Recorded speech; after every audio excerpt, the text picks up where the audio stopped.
Boa noite. Está começando agora mais um Ideias da Aldeia. Eu sou Vássia Vanessa e no programa de hoje vou conversar com o historiador Marcos Vinícius Neves. O Marcos, mais do que um estudioso, é um apaixonado pela história do Acre e está aqui hoje, no aniversário dos 42 anos do Estado, para falar sobre os movimentos autonomistas que garantiram ao Estado sua emancipação política. Boa noite, Marcos. Boa noite, Vássia. Marcos, eu queria até começar por essa história do Acre, que é muito peculiar, né? No começo do século passado, a gente conseguiu conquistar o direito de ser brasileiro, né? Os acrianos queriam pertencer ao Brasil e conseguiram. Pegaram em armas para isso, né? Só que logo depois foi tratado de forma diferenciada pelo Brasil, né? Passou a ser território, uma coisa que não existia na Federação Brasileira, né? Eu queria saber o seguinte: por que esse tratamento diferenciado com o Brasil, né? Aliás, com o Acre? Por que para os acrianos é tudo mais difícil? Isso é uma coisa complicada, porque não foi até hoje bem explicada. E como tudo que não é bem explicado pela história, a gente tem que trabalhar em cima de hipóteses. Na verdade, sobre o Acre pesavam muitos interesses, tanto nacionais quanto internacionais. Com a anexação do Acre ao Brasil, se criou uma expectativa por parte do Amazonas da anexação do Acre ao território do Amazonas, uma vez que o Amazonas tinha investido muito dinheiro aqui. O Amazonas praticamente financiou todas as etapas da Revolução Acreana. Mas não interessava ao Pará que se desse essa anexação, porque o Amazonas ia aumentar muito de importância econômica e havia uma disputa entre as duas praças comerciais. Por outro lado, os acreanos pretendiam que o Acre fosse um estado. O governo federal, muito malandramente, resolveu não atender a ninguém, nem ao Amazonas, nem ao Pará e muito menos ao Acre. E criou um sistema completamente estranho à tradição política brasileira. Para você ter uma ideia do tamanho da loucura que foi essa criação do sistema de territórios federais para o caso do Acre, eles pegaram o modelo argentino, misturaram com o modelo americano e incluíram algumas características do modelo administrativo boliviano. Fizeram uma salada. Uma salada mista. E disso saiu o território federal do Acre. Tanto que o território federal do Acre, no seu princípio, foi organizado por departamentos, que era o sistema administrativo da Bolívia. O certo é que, no caso dos Estados Unidos, quando se criava um território controlado pela União, esse território tinha prazo e tinha critérios para ser transformado em Estado. No momento em que aquela nova região alcançar tantos habitantes ou tiver tal renda, ele automaticamente se transformaria em Estado. Para o caso do Acre, não. Foi aquele jeitinho brasileiro de tudo se dar um jeito. E no fundo, o que pesava mesmo era o interesse econômico. O Acre era o produtor da melhor borracha da Amazônia, o tipo Acrefina, que tinha maior cotação no mercado internacional e, portanto, cabia ao governo federal, num sistema de territórios, arrecadar os impostos dessa borracha acreana. Então, o argumento do governo federal foi que, uma vez que precisava pagar a indenização à Bolívia, construir a ferrovia Madeira-Mamoré, as despesas decorrentes da anexação do Acre deveriam ser pagas com a arrecadação de impostos do próprio Acre. Quer dizer, o dinheiro daqui é todo para o governo federal. Todo para o governo federal. Como um território federal, ele era administrado diretamente pela Presidência da República. O Acre não tinha a arrecadação própria de impostos, era o governo federal que arrecadava esses impostos e, ao mesmo tempo, cabia ao governo federal dar a administração política do território. Então, os acreanos foram relegados, na verdade, a cidadãos de segunda categoria, que não tinham uma constituição estadual própria, não tinham arrecadação própria de impostos e não tinham o direito ao exercício pleno da política. O que foi, na verdade, um verdadeiro castigo contra o Acre, o que não deixa de ser muito curioso, porque os acreanos lutaram tanto para fazer parte do Brasil, conquistaram isso à revelia, inclusive, dos interesses do próprio governo federal, e uma vez conquistados esse direito de ser brasileiros, foram castigados com um sistema político muito estranho e que, segundo muitos intelectuais da época, era inclusive inconstitucional, porque não estava previsto na Constituição Republicana.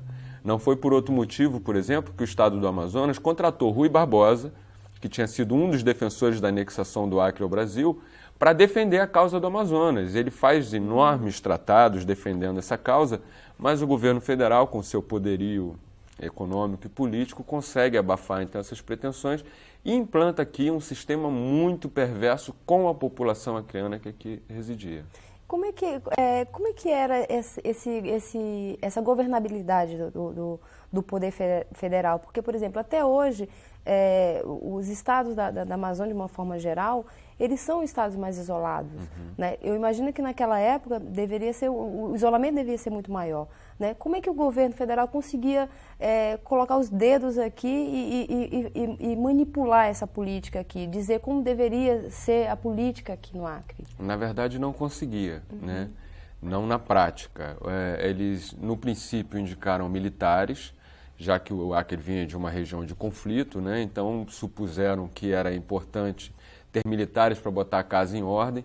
Esses caras demoravam de 2 a 3 meses para sair do Rio de Janeiro ou de outros lugares para chegar aqui no Acre, e o Acre era isolado, então não tinha como eles darem conta para o governo federal da administração que eles estavam fazendo.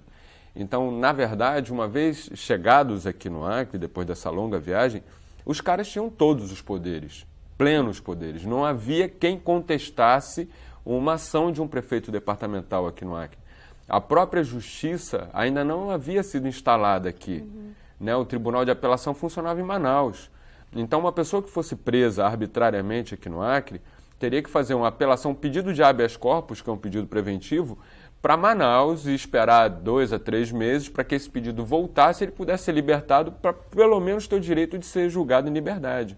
Ou seja, o governo federal procurava escolher governantes que seguissem aquela linha conduta, aquela linha política do governo.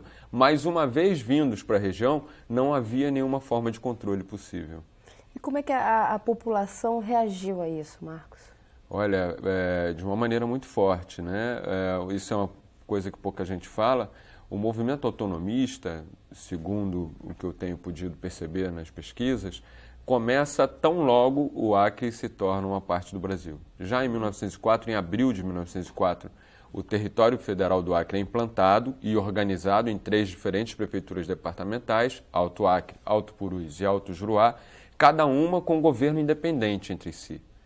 O que reforçava, então, uma divisão entre os diversos vales acreanos. E já de saída, os que tinham lutado na Revolução, principalmente, né, os ex-revolucionários, se posicionaram francamente contra isso. Logo, nos primeiros anos, é fundado em Chapuri um clube político chamado Clube Político 24 de Janeiro, que tinha como objetivo lutar por essa causa acreana da autonomia política, porque, enfim, a própria ação dos governantes que para cá vieram era muito ruim para a população em geral. Eles não conheciam a sociedade local, eles não tinham informações sobre quem era quem. Muitas vezes eles colocavam pessoas que eles traziam consigo do sul do país ou do Nordeste, conhecer a realidade daqui sem também, conhecer a realidade, nos postos chaves para administrar o território, e os acreanos eram totalmente excluídos desse processo de administração do território. Então a reação foi muito forte e logo, em menos de 6 anos, isso vai acabar gerando, inclusive, revoltas armadas. Né? Aonde, Marcos? Porque de 1904, que você já considera como o início desse movimento, né? Até 1962, que foi quando o Acre deixou de ser território e passou a ser Estado, são 6 décadas, pelo menos, de história, né? Como é que foi esse percurso, né, do movimento autonomista? Na verdade, o movimento autonomista, não se pode falar de um movimento autonomista só. Houveram vários movimentos autonomistas ao longo desse período de 58 anos. A primeira fase foi a fase mais radical, realmente de maior embate. Então, já em 1904 começam essas articulações políticas.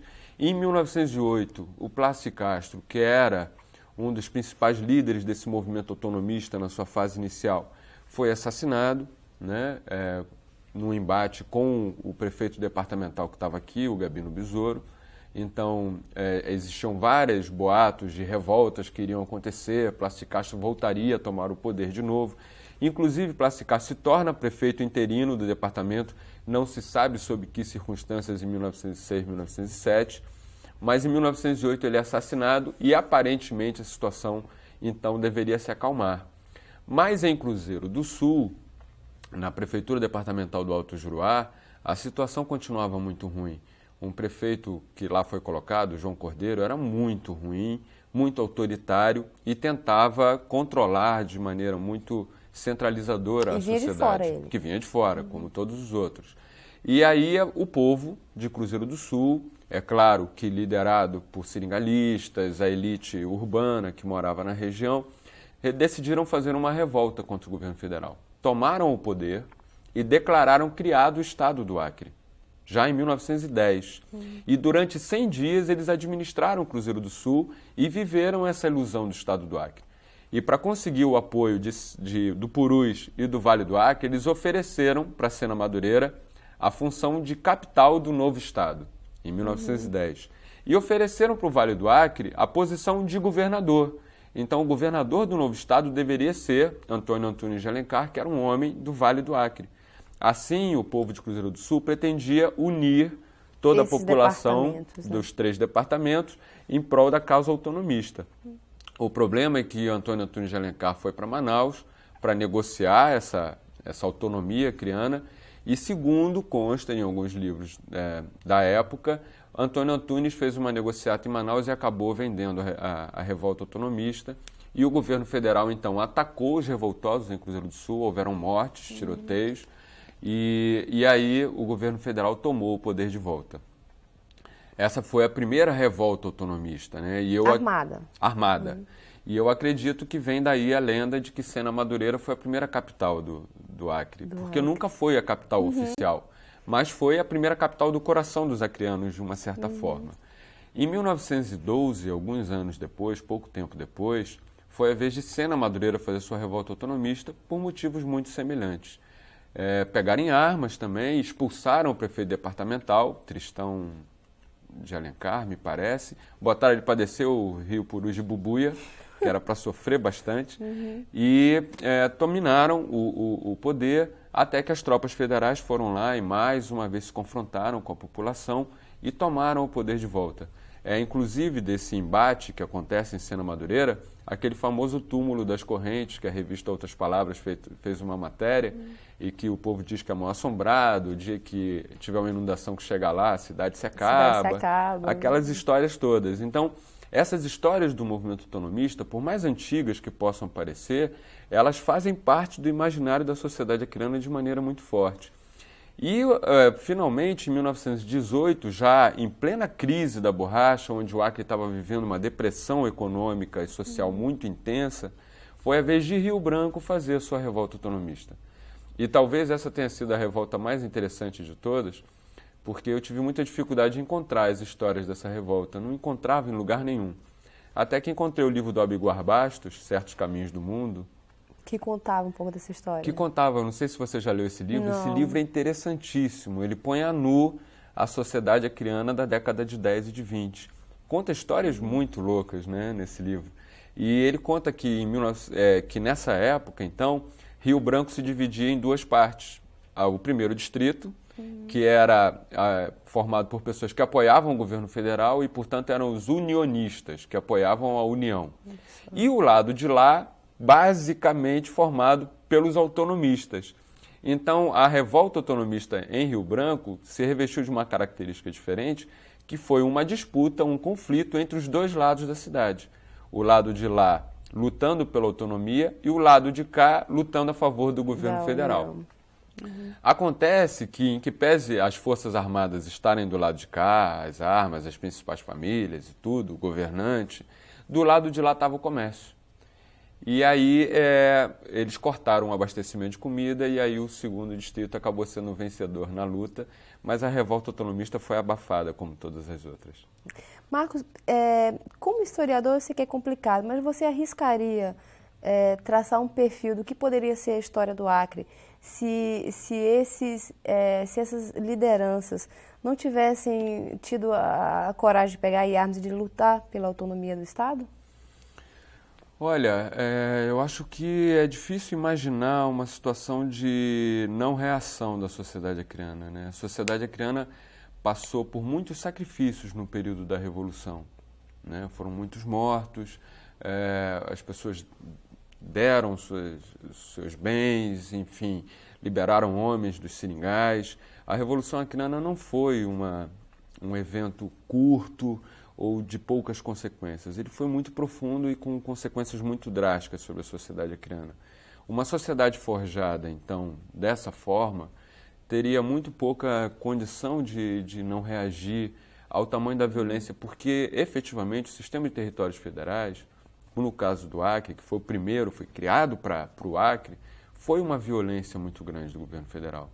Né? Tão logo começou, enquanto o Acre vivia ainda o apogeu da borracha, até 1913, ainda era possível suportar um pouco dessa violência, porque, enfim, pelo menos temos prosperidade econômica. Mas a partir da crise da borracha, a situação ficou muito difícil. E não por acaso o Acre vai se tornar, a partir de 1915, 1920, lugar de degredo para o Brasil. Então, de vez em quando, se esvaziavam as cadeias no Rio de Janeiro e mandavam os caras para o Acre.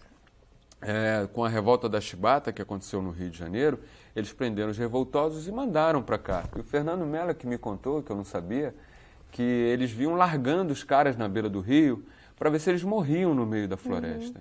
Então, é nesse período e nesse contexto que o Acre começa a sofrer uma opressão muito forte do governo federal. Dentro do próprio país, né? Do próprio país e que efetivamente não teria como não ter gerado revolta na sociedade da época. Tudo bem. A gente vai fazer um pequeno intervalo, Marcos, mas logo, logo a gente volta. Fique com a gente.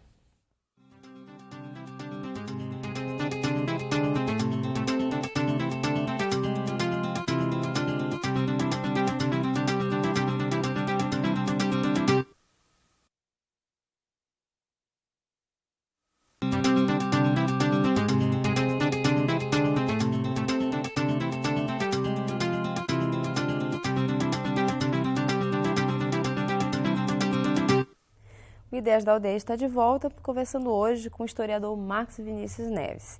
Marcos, a gente estava falando no bloco anterior que seria muito difícil que a nossa história fosse diferente. Ou seja, que a indignação dos acreanos era mais do que natural, né? Considerando tudo que estava sendo vivido aqui. E, ao mesmo tempo, você estava falando sobre o período do movimento autonomista que foi necessário pegar em armas. Né? Depois desse período, o que veio?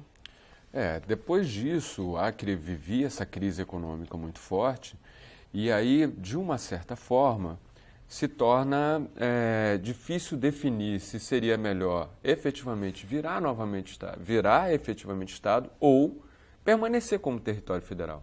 Quando a borracha não tinha mais preço, o que é melhor para o Acre? Permanecer às expensas do governo federal, né, sob a tutela da Presidência da República, ou efetivamente virar Estado? Teoricamente, seria melhor continuar na mão do governo federal, porque aí você tinha a garantia da vinda das verbas para cá, que não eram muitas, mas, enfim, vinha dinheiro para o Acre. Mas, mesmo assim, a ânsia por liberdade política, por autonomia, era tão grande que nem diante de tanta crise econômica, os acreanos perderam esse objetivo de vista. E na década de 30, com a Revolução de 30, que levou Getúlio Vargas ao poder, se cria então uma nova expectativa por conta da reorganização do país e a nova Constituinte que viria em 1934. Então, na elaboração da Constituição de 34, se formou aqui no Acre a Legião Autonomista, que era um arremedo de partido político, porque não haviam partidos políticos aqui, era uma agremiação política, para tentar levantar novamente essa bandeira da autonomia.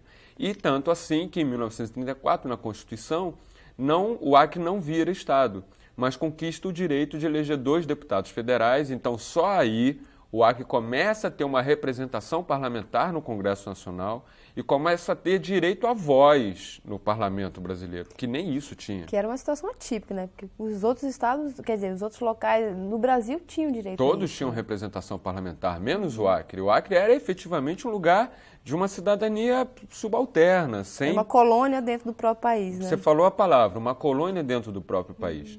Então se forma em 1934 2 partidos, ou duas agremiações políticas, de um lado a Legião Autonomista e de outro lado o Partido Construtor, né, que continuava a favor do governo federal. Era necessário construir o Acre para que ele tivesse direito à autonomia. Enquanto a Legião Autonomista, não, olha, nós relutamos por isso, nós queremos ser... Então, e aí vai a primeira eleição para 2 deputados federais, que a partir daí o Acre vai passar a ter no parlamento. Mesmo assim, não, esse movimento não conseguiu avançar além disso, né? A própria crise econômica deprimia muito o Acre. Só com a Batalha da Borracha, já na década de 40, princípiozinho da década de 40, o Acre vai voltar a respirar novamente um período de prosperidade econômica. E aí volta a ideia do movimento autonomista. Mas o movimento de redemocratização brasileira, depois da ditadura de Getúlio Vargas, em 45, leva à formação de partidos nacionais, no caso o PTB e o PSD. E essa nova realidade política é trazida para o Acre. Então, a Legião Autonomista vira o PTB, né? Ela é o germe que dá origem ao PTB aqui no Acre, e o Partido Construtor é o germe que dá origem ao PSD. Né? Então, essas agremiações políticas que não tinham caráter legal, elas, na verdade, vão servir como base e estrutura para a montagem de partidos políticos coerentes aqui no Acre. E aí começa, então, o governo do Guiomar Santos, o fim da Batalha da Borracha, onde ele tenta redirecionar a noção de desenvolvimento para o Acre. Né? Uma vez que a Batalha da Borracha tinha acabado, então ele abre diversas colônias agrícolas tentando consorciar o extrativismo com a agricultura. Ele era um liberal, né? Ele era um liberal e ele é um dos primeiros a tentar modificar o eixo econômico do Acre e abrir o leque para diversos produtos. Ele traz gado de avião, ele traz matrizes de frango, de porco, enfim. Ele tenta efetivamente potencializar a produção de diversos produtos aqui no Acre. Mas isso fica muito na intenção. O Acre não consegue alavancar a partir desse governo do Guiomar Santos. Mas Guiomar Santos se torna um líder muito forte e vai ser eleito sucessivas vezes como deputado federal pelo Acre. 3 vezes. Já em 50, no final do mandato de governador, 54 e 58. E no mandato de 54 para 58, articula-se aqui no Acre, novamente, um novo movimento autonomista, que levou o nome de Comitê Pró-Autonomia, que nesse período vai ter características muito especiais, como, por exemplo, a participação da mulher. A participação das acreanas no Comitê Pró-Autonomia de 1957 foi muito forte. Né? Até conversava outro dia com o seu Hélio Cury no Patrimônio Histórico sobre isso. Ele falou, não, minha mãe era autonomista nesse período também. Muito provavelmente as principais mulheres, as principais cabeças pensantes aqui do Acre nessa época estavam dentro do movimento autonomista nesse período. E graças a esse Comitê para a Autonomia, Guiomar Santos faz um projeto de lei que leva ao Congresso Nacional, que entra em 1957, e depois de 5 anos de embates no Congresso Nacional, de idas e vindas do projeto de lei, finalmente, em 1962, o presidente João Goulart, que era do PTB, partido contrário do Guiomar Santos, que era do PSD, sanciona a lei do Acre-Estado. Aliás, sobre isso é importante que se diga que o PTB, que estava sob comando do Oscar Passos, se posicionou contra a autonomia, apesar do PTB ter tido uma origem na Legião Autonomista. Enquanto que o PSD, que tinha vindo do Partido Construtor, acaba se tornando o principal porta-voz da autonomia do Acre. Mas aí era a disputa política que estava em questão, e não tanto os princípios que haviam antes. Então, em 62, o Acre finalmente se torna um estado da Federação Brasileira, e foi o primeiro território federal, porque no meio desse percurso o governo brasileiro decidiu estender essa maldade para outras regiões do Brasil, e não por acaso essas regiões estavam sempre na Amazônia. Rondônia se torna um território federal, o Amapá se torna um território federal, Roraima se torna um território federal, e o Acre é o primeiro, então, território federal a se transformar efetivamente em estado, mostrando o caminho para os outros. Eu tenho uma curiosidade, Marcos. Como é que uma figura como Guiomar Santos, né, quer dizer, que veio pelo poder de fora, né, acaba se tornando uma pessoa que tem uma importância fundamental para a própria autonomia política daqui do Acre? Olha, Guiomar Santos teve muito apoio econômico no governo dele. A quantidade de obras e de ações que Guiomar Santos executou aqui no Acre, na época da presidência Eurico Dutra, de 46 a 50, foi uma enormidade. E aí, com o processo de redemocratização do Brasil e de reforma política, a criação do PSD aqui, faz com que Guiomar Santos se torne uma liderança consolidada. E, de outro lado, nós tínhamos uma outra liderança muito forte, que era o Oscar Passos, que também não era acreano, que também era um político de expressão nacional que tinha vindo para o Acre ser governador também. Então, na verdade, essa era uma das grandes mazelas do sistema de território federal. A pouca participação, a pouca expressão que se concedia aos acreanos. A política acreana foi dominada durante muitos anos, durante quase toda essa história de território federal, pelos políticos que vinham de fora. Daí, inclusive, algumas características que a organização política tem hoje no Acre. O desejo extremo de manter isso sob o controle dos acreanos, isso tudo é herança do território federal. Apesar dos 40 anos que nos separam da transformação do território em Estado, muitas tradições políticas, muitas características da sociedade acreana ainda são fortemente marcadas por esse período de território. O Acre completa hoje 42 anos de história do Estado, né? Como é que você avalia essas últimas 4 décadas de uma história tão recente? Olha, foi um período difícil, não foi muito fácil, porque o Acre virou Estado.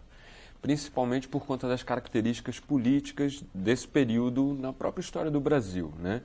O Acre teve a possibilidade de virar Estado e ir para a sua primeira eleição democrática, em 62. Nessa eleição concorreu Guiomar Santos e Zé Augusto, né? E havia toda uma expectativa pelo poderio político do Guiomar Santos que ele fosse o vitorioso nessa eleição.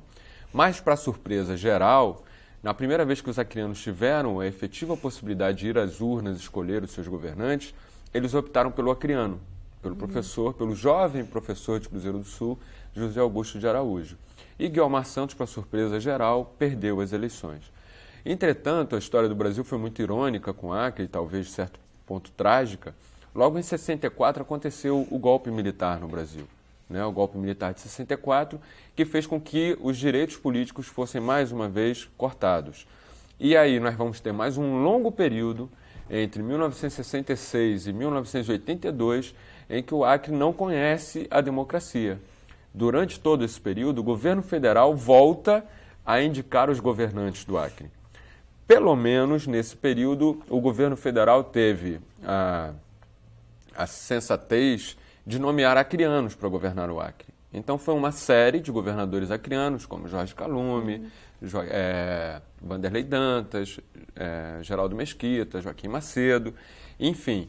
Mas, além dessas mudanças políticas, desse contexto político, também foi o período de mudança do eixo econômico da Amazônia. A ditadura militar propôs um novo modelo de desenvolvimento para cá, que era da pecuarização, né, da migração agrícola do sul do país, e o que causou todas as lutas dos povos da floresta, né, Chico Mendes, Wilson Pinheiro, a organização dos trabalhadores, a realização dos empates, as diversas mortes das lideranças que aconteceram aqui na época. E isso, de uma certa forma, mostra como o espírito de luta, né, esse espírito de autonomia acreana, continuava vivo dentro do povo acreano, ainda que não estivesse em causa a autonomia do Acre. O Acre já era um Estado. Não tinha nenhum direito, como os outros estados não tinham no período também. Mas aqui no Acre houve uma resistência muito forte contra esse modelo estranho que vinha de fora, à semelhança da resistência que houve contra o modelo de território federal. De uma certa forma, por mais estranho que pareça, a luta dos povos da floresta, do Acre, de uma certa forma é uma expressão também desse mesmo sentimento autonomista, apesar do foco ter mudado um pouco de situação. Só a partir de 82, então, o Acre pode voltar a ter o exercício pleno, os acreanos voltam a ter o exercício pleno de sua cidadania, voltam a eleger diretamente os seus governantes. E isso é uma característica muito forte na política acreana. Se a gente for olhar com atenção, nos 42 anos do Acre Estado, o Acre só viveu efetivamente 22 anos de democracia. A democracia acreana tem exatamente 22 anos de idade. É uma democracia muito nova, né? Muito recente, ainda sujeita a muitas turbulências. Então, a partir daí, a gente começa a compreender muitas das características dos últimos 20 anos da história do Acre. Muitos dos erros políticos, muitas das mazelas que a máquina pública... Você veja, a herança da máquina territorial é muito pesada no Acre. Essa característica do Estado paternalista, clientelista, onde é o principal empregador da sociedade, uma baixa participação da iniciativa privada na economia do Estado. Isso tudo ainda é uma herança muito pesada que o Acre só agora começa a se libertar dessa herança. Então, não tem como compreender as características do Acre hoje sem levar em consideração toda essa trajetória histórica. Marcos, na tua opinião, qual é o papel dos novos historiadores, né, como você, por exemplo, na reconstituição dessa história que é tão recente e que, ao mesmo tempo, não está nos livros nem de história do Brasil, nem também na história do Acre, né? Na verdade, Vássia, eu acho que o papel dos historiadores é o de trabalhar o mais intensamente possível pela tomada de consciência da sociedade acreana sobre essas suas próprias características. Essas características estão no sangue das pessoas, estão nas tradições, nos costumes, e as pessoas pouco pensam sobre isso porque é aquela coisa automática, sempre foi assim e continua sendo. Então, o movimento autonomista é um grande exemplo sobre isso. Até 6 anos atrás, pouco se falava sobre o movimento autonomista. Praticamente ninguém sabia essa história do movimento autonomista, ninguém conhecia esses detalhes, não tinha o interesse de saber sobre isso. E aí o governo do Estado atendeu às iniciativas da própria sociedade. Né? 5 anos atrás se formou uma comissão de antigos autonomistas para pedir que o governo estadual reconhecesse esse movimento. História, né? E aí o governo, então, implantou o Memorial dos Autonomistas. Todos os anos a gente tem feito diversas atividades, exposições, publicações, enfim, todas as oportunidades que a gente tem, a gente está fazendo a divulgação desse movimento. Muita gente, inclusive, questiona esse caráter comemorativo que se dá, às vezes, para certas ações do Estado, mas isso é extremamente importante, porque através desse caráter comemorativo a gente atinge o lado lúdico das pessoas. Então, sem perceber, fazendo festa, visitando uma exposição, indo num espaço interessante, as pessoas acabam se informando, se alimentando de toda essa história. Se reconhecendo como personagem dessa história. Se reconhecendo, né, como personagem e despertando a própria consciência para as características muito especiais da vida na Amazônia Ocidental. Tudo bem. Marcos, eu queria agradecer muito a tua presença aqui no programa hoje, no aniversário dos 42 anos de Acre Estado, né, e dizer que é sempre um prazer estar aqui com você. Legal, é um prazer enorme meu estar aqui com toda a equipe da TV Aldeia e contem comigo sempre que for necessário. Obrigada. O Ideias da Aldeia vai ficando por aqui. Uma boa noite e até o próximo programa.